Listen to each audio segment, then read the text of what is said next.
Guwapa kay taga Panabo. Sa grade niyo? 11. Wow, graduate niya mo sa graduate world. Oh, yung So mga to mga idol, nagkabulol-bulol naging istorya si Raymond. Kaya nakakita gwapa dire sa park sa Panabo. Oo, sa Panabo mismo dire sa ilahang park. Naabot na yun mignilaag dire. O gingani ang nahita mo. Hi. Ito sila mga kwan naman.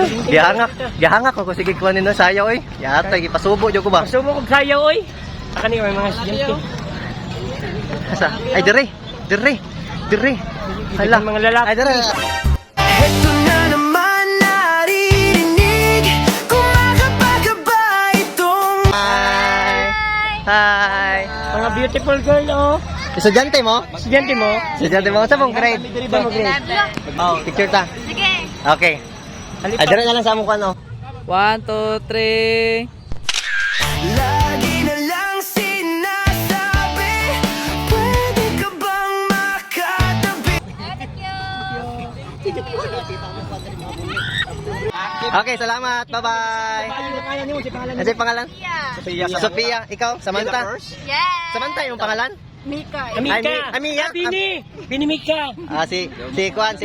Si Mika og si Sophia. Guwapa kay mga taga Panabo. National High School. Panabo. Guwapa kay taga Panabo. Sa grade niyo? 11. Wow, graduate niya mo sa graduate world. Oh, yung Another one. Sa grade niyo? 11. Wow, graduate niya mo sa graduate world. Oh, yung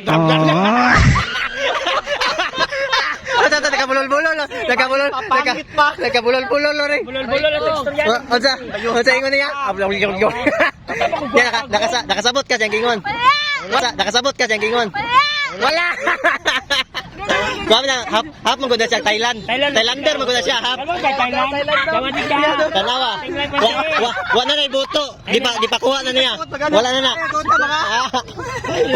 Wala na. Di pa tanggal na niya. Ako itabo na aking grunday. Dagko kayo.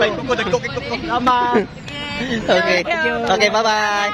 Sophia the first. Bye-bye. Tigol makita.